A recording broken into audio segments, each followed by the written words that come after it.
Thank you very much for listening to this week's talk on the Sedra of Mishpatim, which is the sixth Sedra in the book of Shemos, the book of Exodus.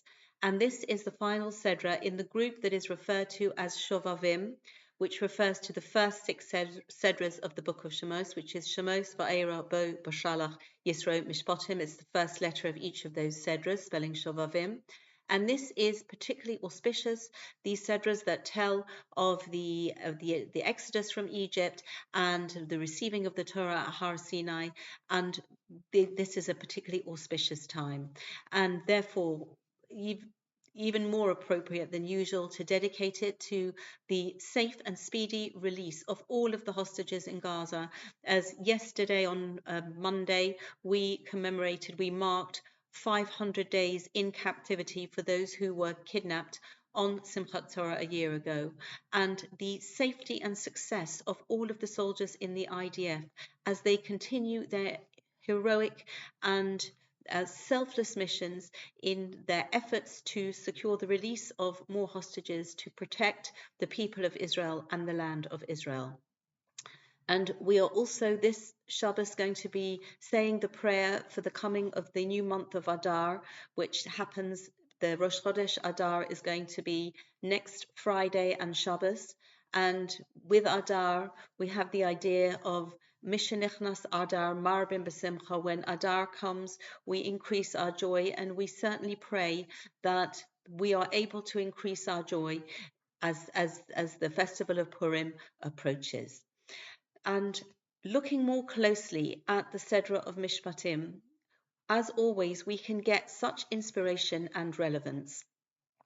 And the Sedra of Mishpatim contains a total of 53 mitzvot, 23 mitzvot aseh, 23 performative mitzvahs that require an action, and 30 mitzvot lo ta'aseh, 30 prohibitive mitzvahs that require us to refrain from doing a certain action. And there is an incredible variety of different subsections of the different categories of mitzvahs that is included in this. But what is exceptional is that for all that it reads of a very long list of laws, if you think that we have a total of 613 mitzvot, and 53 in this Sedra. So we have in one Sedra nearly 10% of the total of mitzvot, which is a very, very high percentage to find in one Sedra. But the point is that this particular group is directly connected to the experience of last week's Sedra, to the experience of Har Sinai, and the Vav, Ve'eleh, that we read at the beginning of this week's Sedra, Ve'eleh HaMishpatim, because we could have just started the Sedra with Eleh HaMishpatim, but the Vav is a connecting letter. Vav actually means hook, and we learn that whenever there is a Vav at the beginning of a new parsha in the Torah, then that Vav connects it to what was said previously. And we understand that for all that Mishpatim is the first Sedra since the beginning of Bereshit, where we haven't had some kind of family account and family ins and outs and trials and tribulations, the real human story that we read in Bereshit, and hugely dramatic incidents that happen in the Sedra of Shemot. This is in the book of Shemot. Until this point, there seems to be a break with this list of 53 laws, and really the messages that we're getting from the Vav, from the connector to Sinai, is that this is a vital part. This is bringing the highs of, even though Mount Sinai was the lowliest of all the mountains, we are bringing the high of that miraculous sensory overturning experience we are bringing that into our everyday lives, into our actions, into our interactions with other human beings, into the sensitivity that the Torah commands us to show other people, especially other people who are in challenging circumstances. And as a former student of law, when I read English statute books, I read nothing like the content that I read in this week's Sedra of the diverse and the very the very considerate approach that the Torah is training us to take to all other human beings whenever we are in a situation, and we should really, it is coming from this core vision of love of Hashem, of love of our fellow man, combining the two, because yes, there are rules and regulations, but the theme and the thread of love for our fellow man runs through so many of this list of particular laws in the Sedra of Mishpatim. The real focus of this talk actually is this concept of what happens after the Bnei Yisrael ratify the covenant. That we have two covenants. We have in the Torah, in the book of Bereshit, we have the first covenant that Hashem makes with Avraham Avinu, and that is known as the covenant of the pieces, the Brit Ben Habatarim, and that is in Bereshit chapter 15, verses 7 to 20. And this is really a covenant of ritual. This is marked by the Brit Milah. This is connecting us as a family. This covenant binds us together as a family. That is the first covenant. The second covenant is the one that appears later in this Sedra and actually contains the iconic words Na'aseh v'nishma, which were not said in last week's Sedra of Yisro. They're said in this week's Sedra. And that we find that in chapter 24, verse 24, verse 7, Vayikach Sefer Habrit, and he took, this is Moshe Rabbeinu, took the book of the covenant, Vayikra Ba'aznei Ha'am, and he read it aloud in the ears of the people, Vayomru Kol Asher Diber Hashem Na'aseh V'nishma, and they said, everything that Hashem has spoken, we will do and we will listen and process, and this is where we have it.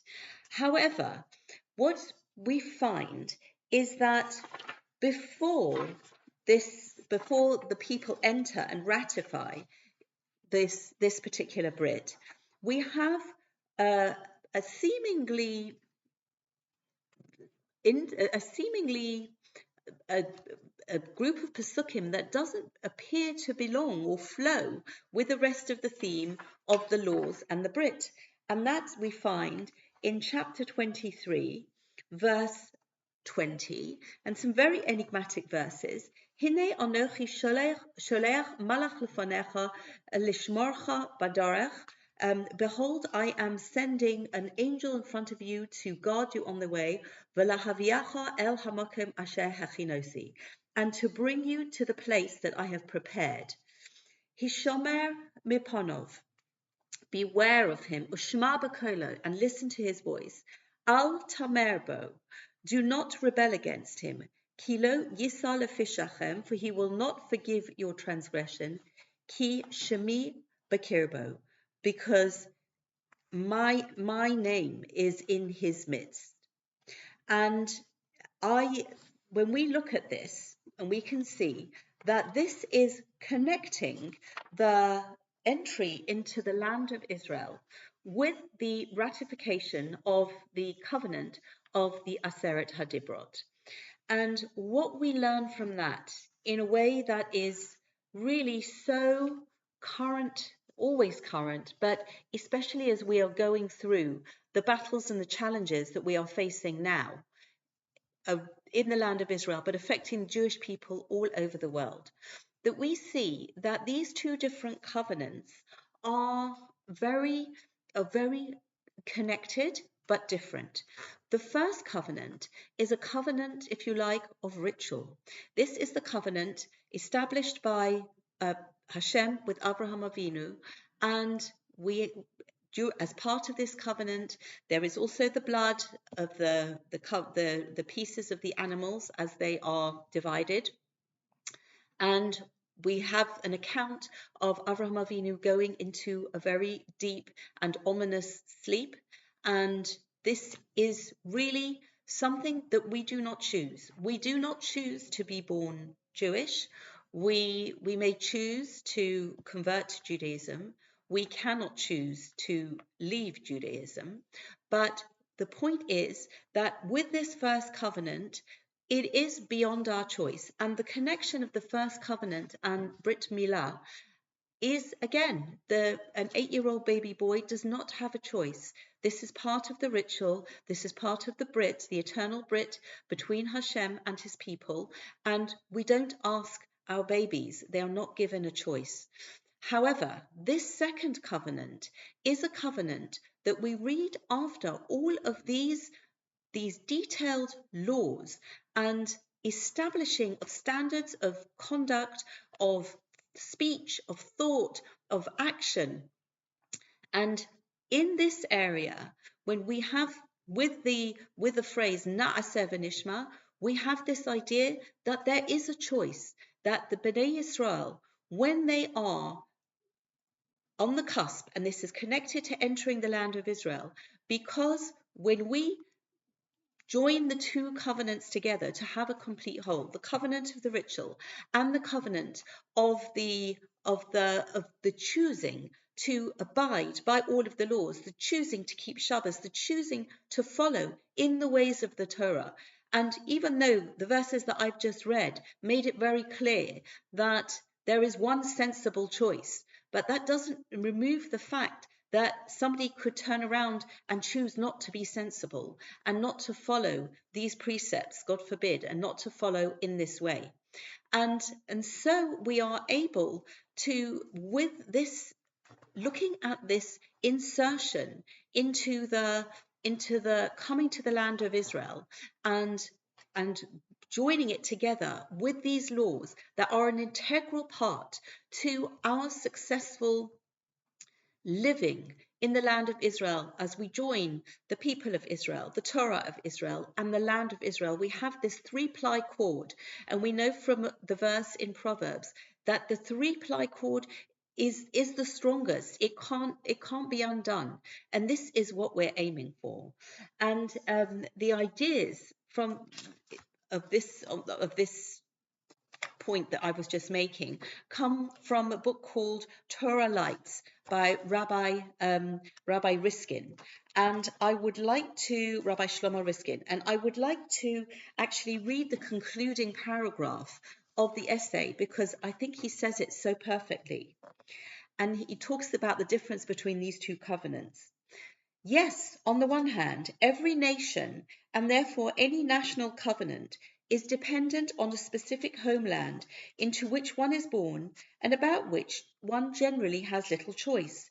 This is not the case, however, with regard to the Jews and the Jewish homeland, Israel. Because we have been exiled to so many lands for so many years, our return to Israel has to depend on our choice to return to Israel, our willingness to fight for Israel, our understanding that only Israel is our promised land and ultimate home. Moreover, Israel provides us with the only possible framework for creating a society based upon Torah law.